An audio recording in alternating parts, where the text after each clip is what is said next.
Over 2,000 videos, 14 hours of footage, and somewhere inside all of it, a convicted sex offender, on camera, being asked if he is the devil himself. His answer will stay with you. You think you're the devil himself? I don't know. Why would you say that? The Epstein files have been releasing for weeks now. We have covered the emails, the flight logs, the photographs, the buried bodies allegation at Zorro Ranch that has now triggered a full criminal investigation in New Mexico. But today, we are going somewhere that hits differently, because there is something about video evidence that no other format can replicate. Documents can be disputed, photographs can be decontextualized, but video captures behavior. It captures movement. It captures the way a person holds themselves when they think they are untouchable. It captures the way a person speaks when they believe the story they are telling about themselves. And Jeffrey Epstein, a man we have almost never heard speak publicly in any meaningful way, is on tape, sitting across from someone talking about money, about prison, about his reputation, about whether or not he considers himself a monster. Today we are going through what is actually in those videos, the disturbing footage, the surveillance questions, the Ghislaine Maxwell deposition that shows exactly how she operated. The victim testimony from the early 2000s that the Palm Beach police recorded, and that is now part of the public record. And the interview that was apparently designed to rehabilitate Jeffrey Epstein's image, and instead became one of the most revealing windows into how this man actually thought. Let's get into it. How when the Department of Justice released materials under the Epstein Files Transparency Act, the document and email releases got most of the immediate attention. But buried inside that release are, and I use that word deliberately, were more than 2,000 video files, 14 hours of footage in total. And going through that footage is an exercise in sustained discomfort, because very little of it comes with context. There is almost no information provided about where these clips came from, when they were recorded, who the people in them are, or why Epstein kept them. What we do know is that much of the footage is redacted. Women and girls appear with their faces covered by black boxes. We do not know their ages. We do not know their names. We cannot make assumptions about whether the footage was filmed with consent, without it, or in circumstances where consent was not even a meaningful concept. That uncertainty, that deliberate systemic uncertainty, is itself part of the story. Some of the footage is, on its surface, innocuous. Someone playing with a small dog. What appears to be a promotional reel for Little St. James, the private island in the US Virgin Islands that Epstein owned, and that dozens of his accusers have described as a central site of abuse. It looks, in the promotional footage, like a paradise. That contrast, between the polished surface and what was allegedly happening behind it, is one of the defining features of the entire Epstein story. Then there is footage that is harder to categorize. A selfie video of Epstein making strange, unsettling faces directly into a camera. Another clip showing him standing on top of a kitchen countertop, climbing down, and then chasing a female, identity and age unknown, around the room. Videos of him dancing, multiple dancing videos, several apparently filmed inside his office at his Manhattan townhouse. These clips do not individually constitute evidence of a crime, but they paint a portrait of a man who operated with complete comfort, complete confidence, and zero apparent awareness that anything he was doing might one day be scrutinized. And then there are the details within the footage that are harder to look away from. In one of the office videos, clearly visible on Epstein's desk, is a paternity test kit. In footage involving females whose ages are unknown, there are stuffed animals visible in the frame. A Cookie Monster doll. A teddy bear in the background of what the accompanying context suggests is a video of a sexual nature, and a separate clip, entirely disconnected from anything sexual in itself, of someone playing with a young child, handing them toys and stuffed animals. We do not know who this child is. We do not know the connection to Epstein. We do not know where it was filmed, but that clip is in Epstein's files. It was found with everything else. There are dozens of videos that appear to have been sent to Epstein or his staff, short clips of women and girls in various states of undress. Some of them show what are clearly very young people. The files also contain pornographic material, some of it from what appear to be legitimate websites, identifiable by watermarks. Some of those watermarks reference teens. There is a clip of a woman receiving a massage. Given that the grooming method Epstein and Maxwell allegedly used repeatedly, bringing teenage girls to his homes under the promise of payment for a massage, and then escalating from there, footage of a massage in this collection of files lands with a specific and disturbing weight. There is footage of someone in a bubble bath. There are clips that seem, individually, unremarkable, until you remember whose files they came from and why they might have been kept. What is most notable about the full body of video material is not any single clip. It is the sheer volume of it. Over 2,000 videos, accumulated over years, covering a vast range of subjects, ages, and contexts. All of it in the possession of a man who was facing federal sex trafficking charges when he died. The question of why he kept all of it, and what, if anything, he intended to do with it, is one that the videos themselves do not answer. One of the most persistent theories about Jeffrey Epstein, and it has been called a theory, but it has also been treated by serious investigators and prosecutors as a credible hypothesis, is that Epstein was systematically recording his powerful guests, that the footage, the cameras, the surveillance infrastructure at his properties was not just security. It was leverage. A library of compromising material that helped explain why so many powerful people remained silent about what they knew or looked the other way, or actively helped Epstein avoid accountability. The released files add some complicated texture to that theory. On one hand, are photographs taken by law enforcement inside Epstein's Manhattan townhouse after his 2019 arrest show cameras installed near the ceiling. At least one in a bedroom, one in a hallway, and what has been described as some kind of monitoring base of operations with a sign on the door reading 24-hour video surveillance. That is not a detail you can easily dismiss.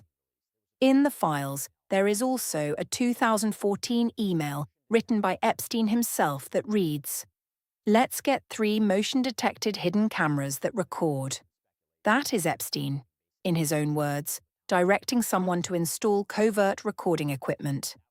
On the other hand, and this is where it gets complicated, an email in the files from an FBI agent to then Deputy Director Dan Bonino states that during the searches of Epstein's New York and U.S. Virgin Islands residences in 2019, the Bureau searched specifically for videos and surveillance cameras.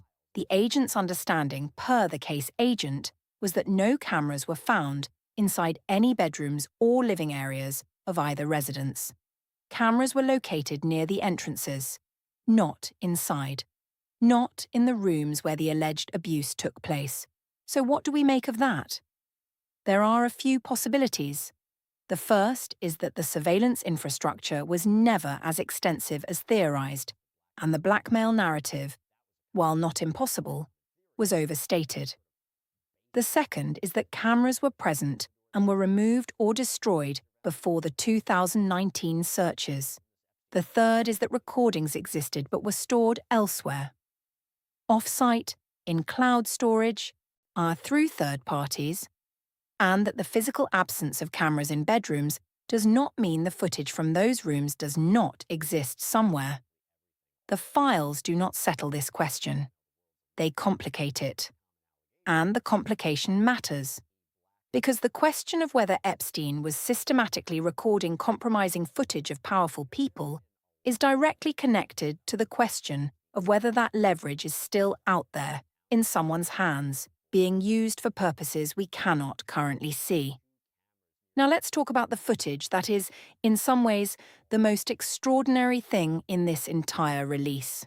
Because for all the years that Jeffrey Epstein operated at the center of enormous public scandal, we almost never heard him speak.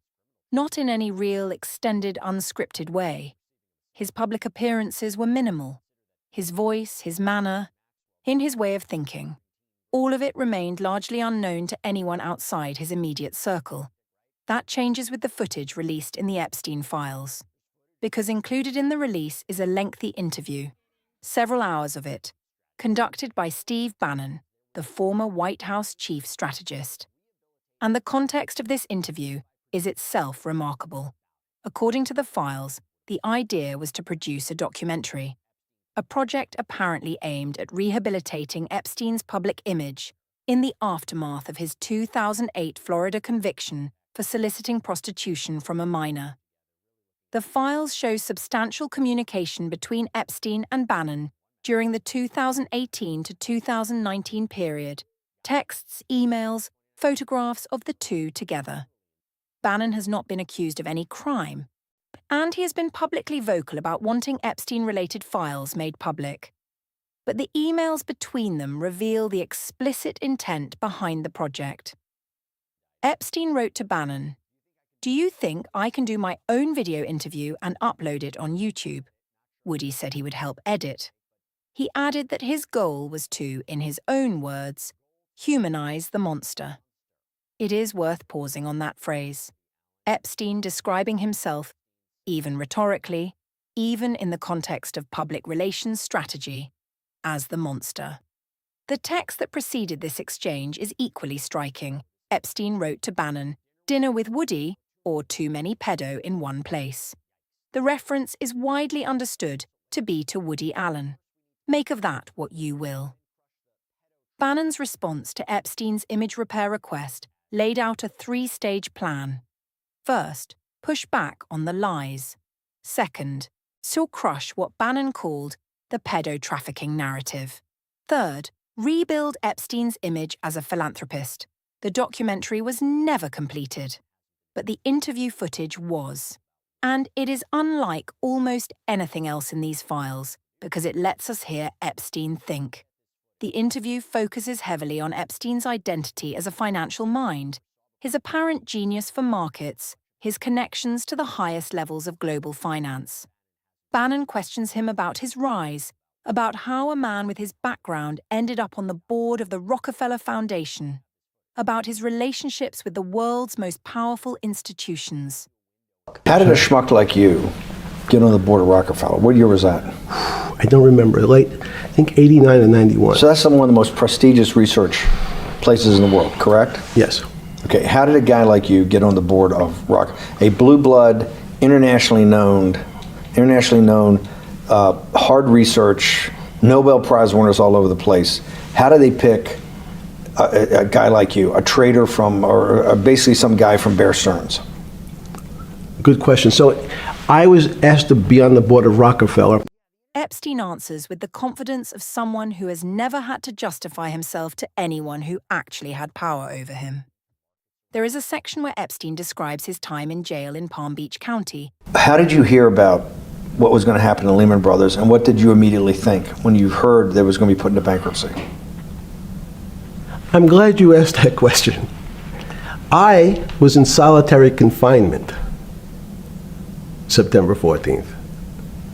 And again, some of the public stories about the wonderful time I had in jail and my work release, which didn't come till months after. I'd been there since June, in an 8x10 cell with a bed in the back, a 6-foot bed in the back, a chrome sink with a toilet attached to it, and a little piece of metal sticking out that was supposed to act as a table. Now, since I was in jail, there were no books. Why? There's no library. No library, but you're in jail. No, I was in jail, not prison. So in jail, I was in a place which is called the Special Housing Unit, which is for the roughest, toughest, meanest people. They had put me there, they said, for my own protection. So I was in a 8x10 cell with a little slit in the door where they would serve my food on a tray about 9 inches by 4 inches. And then as soon as I finished eating, they would take the tray and close it down. And one of the guards said, do you understand there's Wall Street's crashing. I'm worried about my pension fund. What should I do? And I said, sorry, Wall Street's crashing? What's happened? And he said, there's some crisis and some companies are going bankrupt. I said, are you sure?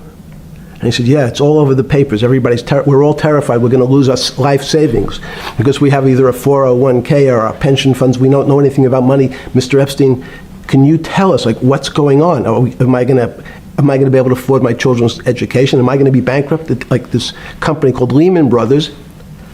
And there's another company in the front page today called Bear Stearns. Oh no, I said. Why? Because that's the company I was a partner in. And in fact, that was a company I had a very large investment in.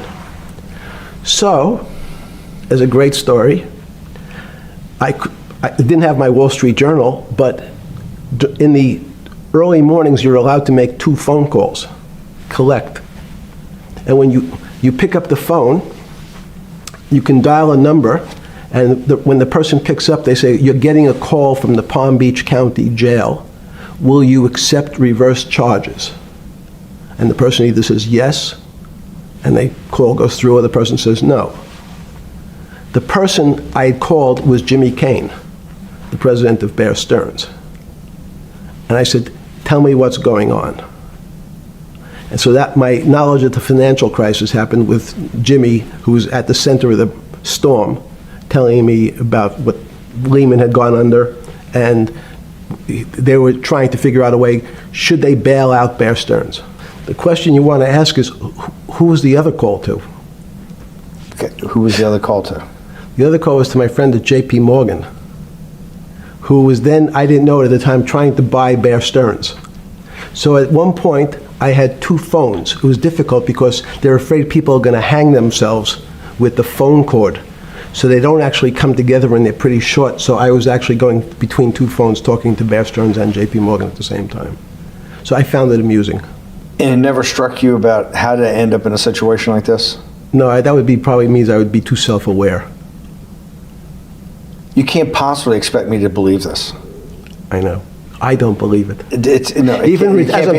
You're telling me that during that day, you never had a moment.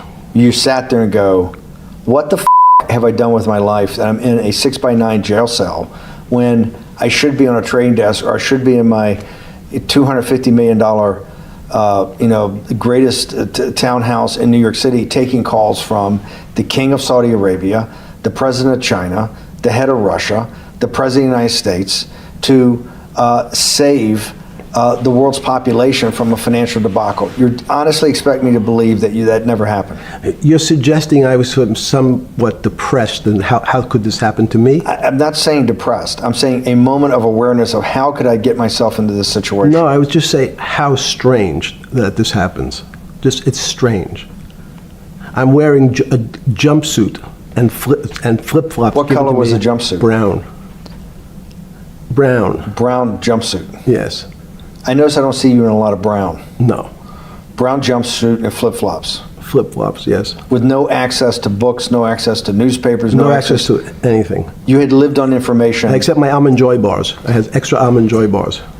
Did you eat Almond Joy bars and things like that because you're afraid of what the cooks did to your food? Yes. Is that because of that you were in for the crimes that you were in for? No, it was just in fact, I was. Is it because you're wealthy? Yes. How did you know that? Well, people would constantly come if I was passing by or have to go for my medical. People would either ask to borrow money or make some other types of comments about. In the beginning, what were the comments? At the beginning, what were the comments? It serves you rich guys right that you're here next to me. There was nothing about your crimes. No. So all this rumor you hear all the time about people in prison that commit the type of crimes you commit, you're saying in your personal thing is not true? No. It was all because you were rich? Yes. And it was all because they wanted to borrow money? Or get advice. Yes. Where they get advice to Which stock- go long, which- yes, You're is- telling is me this time to buy? You're telling me in solitary confinement they're interested in going long. Yeah. They want to know What does that say about human nature? Well, what I think the people find, one of the reasons they wanted to keep me in solitary confinement was they're afraid that everybody would want to know which stocks to buy. You asked me what I was wearing. That's right. You're too wrapped up in the Me Too movement. Yes. I just asked a question. Is your money dirty money? No, it's not. So, in fact... Why is it not dirty money? Because I earned it.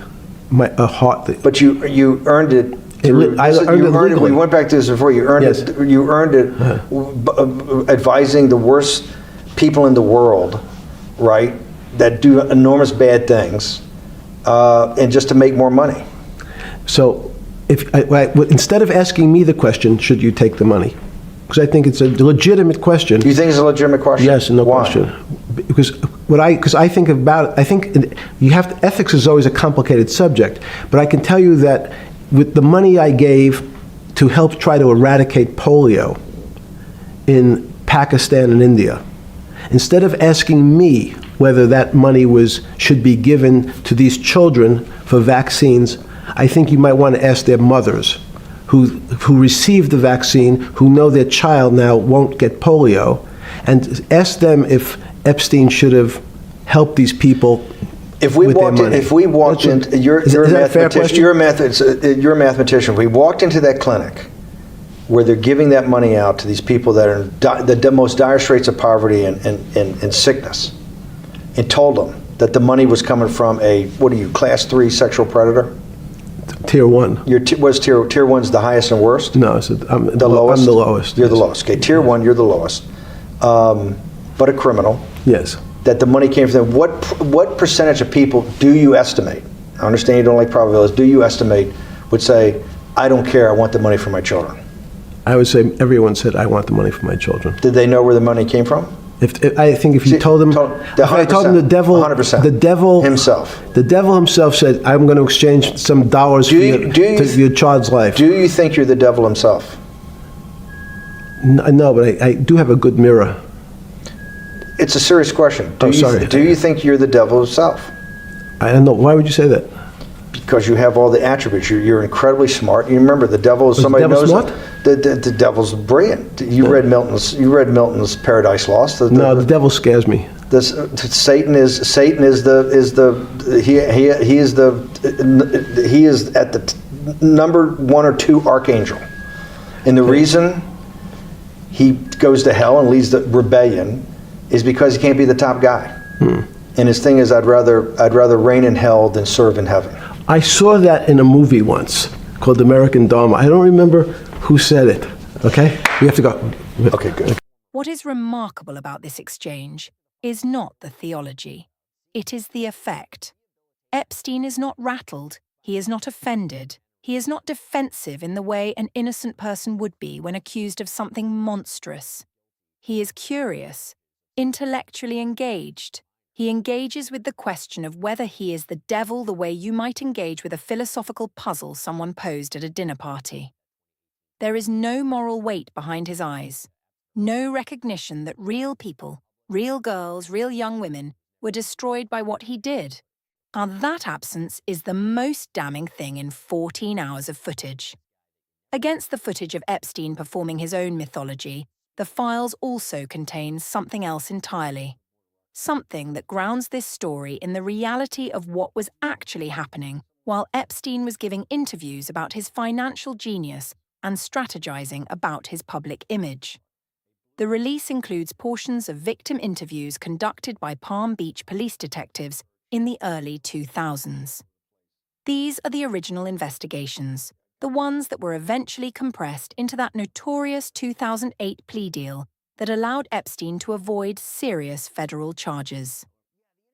Listening to these interviews is one of the more difficult parts of reviewing these files. The pattern that emerges across the victim accounts is consistent and specific. A young woman, short on rent, in need of money, is told by someone she knows about a man who will pay $200 in exchange for a massage.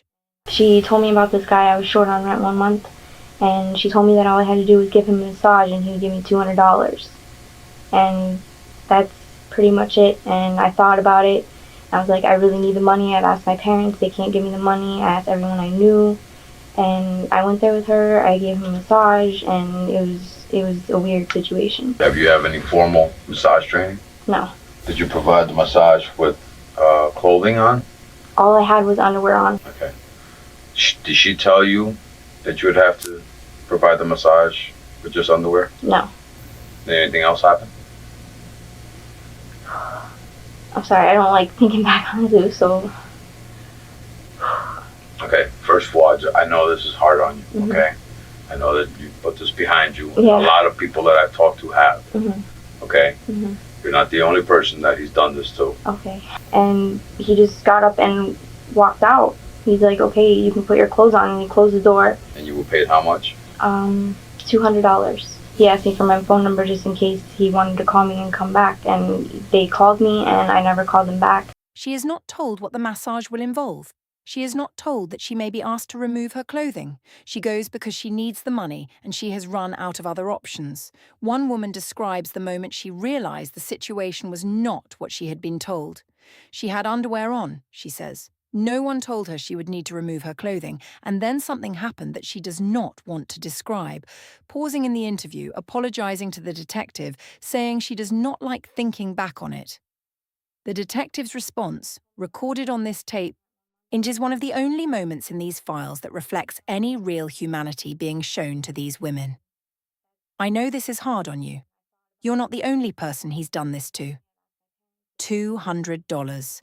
That was the price Epstein put on the destruction of a young woman's sense of safety in her own body. She gave him her phone number when he asked. He called. She never called back. These interviews are from the early 2000s. By the time they were conducted, Epstein had already been doing this for years. And yet, it would take another half-decade. And a plea deal that his victims were not even told was being negotiated, before any meaningful legal consequence arrived. And even then, the consequence was not meaningful. 13 months.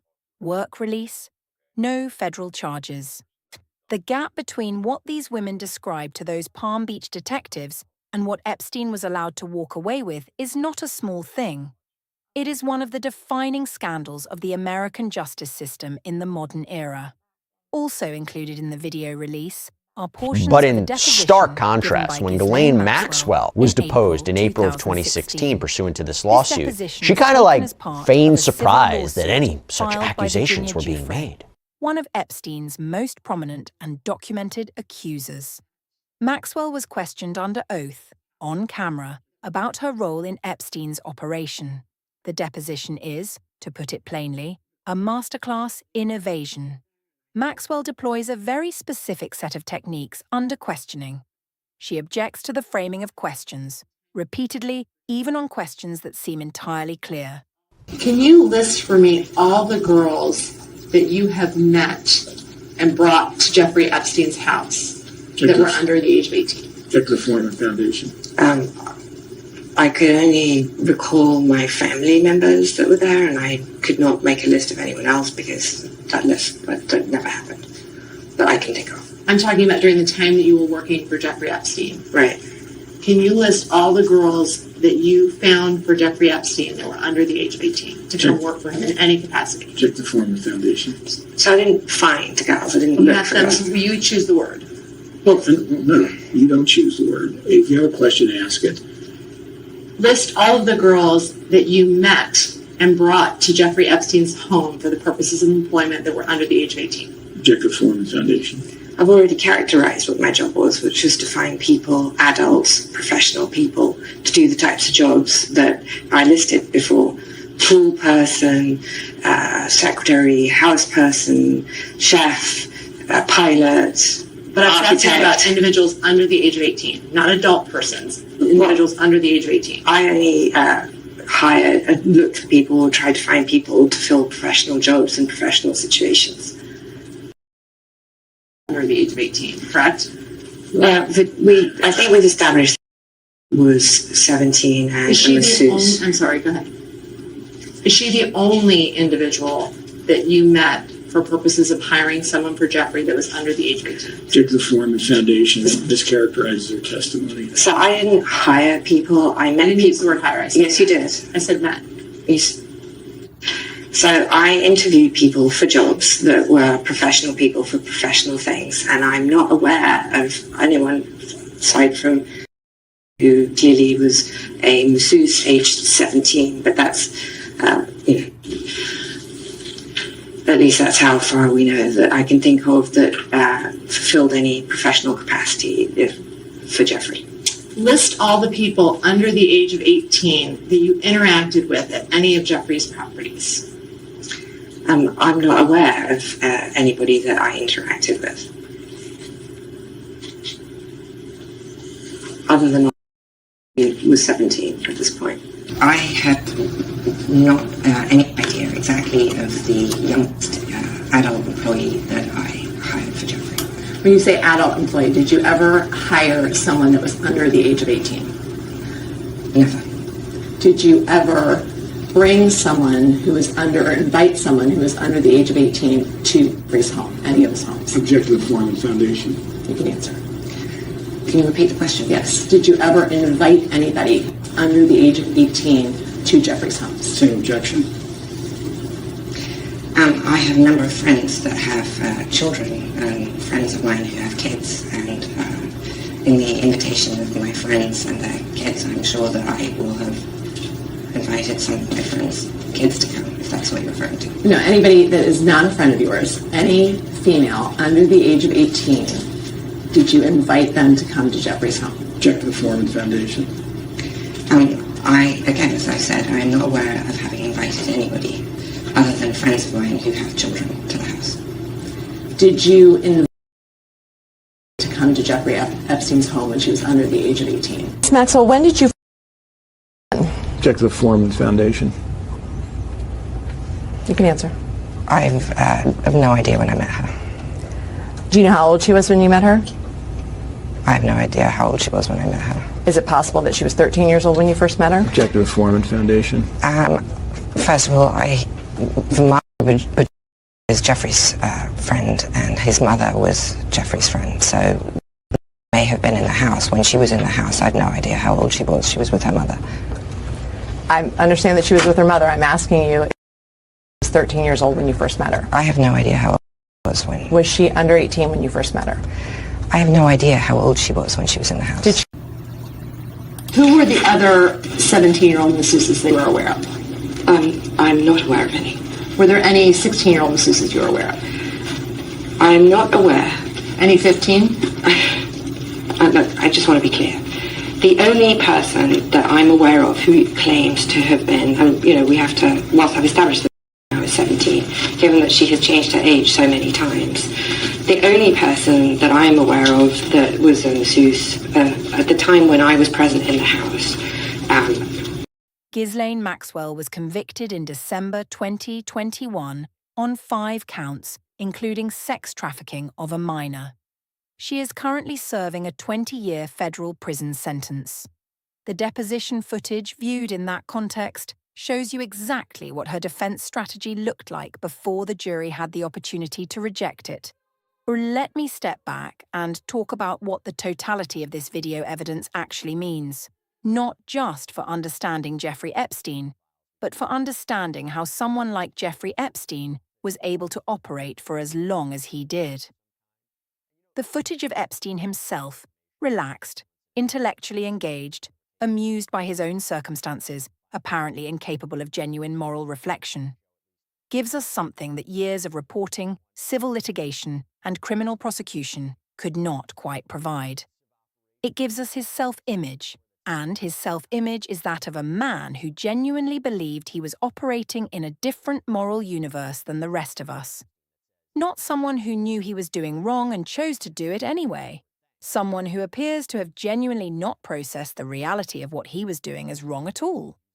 That is not a legal defense.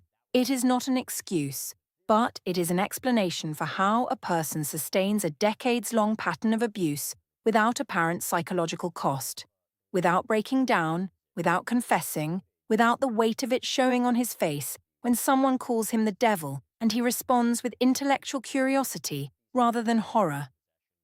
The victim testimony from those Palm Beach interviews shows us the other side of that same equation. Young women with no power, no resources, no protection, trying to make rent, and finding themselves in the home of a man who had been doing this for years with complete impunity. Their detailed, consistent, specific accounts were collected by detectives. Those accounts were handed to prosecutors. Those prosecutors made a deal. The victims were not told. The deal allowed Epstein to spend 13 months in a minimum security arrangement while his legal team negotiated with a federal prosecutor who would later join the cabinet. The Maxwell deposition shows us the infrastructure of denial, how someone embedded in the operation maintained plausible deniability through strategic memory loss and objection on every meaningful question. She was convicted anyway, but the footage of her deposition is a record of how long that denial held, and at what cost to the people who were not believed while it held. And the surveillance question, the cameras, the recording equipment, the possibility of a blackmail library, remains open. The FBI said they found no cameras in the bedrooms, but a 2014 email shows Epstein explicitly requesting hidden recording devices. The full accounting of what was filmed, or where it was stored, and whether it is still out there in someone's possession has not been provided. The released files raise that question more clearly than they answer it. 2,000 videos, 14 hours. And the most revealing thing in all of it is not any single piece of footage. It is the confidence, the ease, the complete absence of accountability for years, across multiple jurisdictions, through multiple investigations, that allowed a man to accumulate that kind of archive in the first place. Let me bring this together. The Epstein video files are not easy to sit with. They were not designed to be. They are the record of a predator who operated in the open, who filmed, was filmed, accumulated footage, gave interviews, strategized about his own image, while dozens of young women were trying to rebuild lives that he had damaged. What the footage gives us that nothing else quite can is texture, voice, behavior. The way Epstein talks about his time in jail as if it were a mildly interesting adventure. The way he engages with the question of whether he is the devil with the same detached curiosity he might bring to a market analysis. The way he describes his philanthropic giving as evidence of his essential decency, without appearing to register for a single moment the people whose essential decency was taken from them by him. The victim interviews from Palm Beach give us the other texture, the human cost, rendered in plain language by women who did not have his education, his wealth, or his lawyers, who needed $200 for rent, who were not told what they were agreeing to, who did not call back. The Maxwell deposition gives us the mechanism, the careful, lawyered evasion of a woman who knew exactly what was happening and chose her words accordingly for years, until a jury decided they had heard enough. And the surveillance footage, the hidden camera email, the more than 2,000 clips, they give us the shape of what Epstein was building, a world that revolved around him, a world that he apparently intended to document, a world whose full record, even now, may not have been fully disclosed. If you want to follow this story as more of the Epstein files continue to surface, make sure you are subscribed. The picture that is emerging from these documents, the emails, the flight logs, the photographs, and now the footage, is not getting simpler. Every release adds something. Every release raises new questions. Drop your thoughts in the comments. Share this with someone who needs to see it. Some stories deserve to stay in public view until every question has been answered.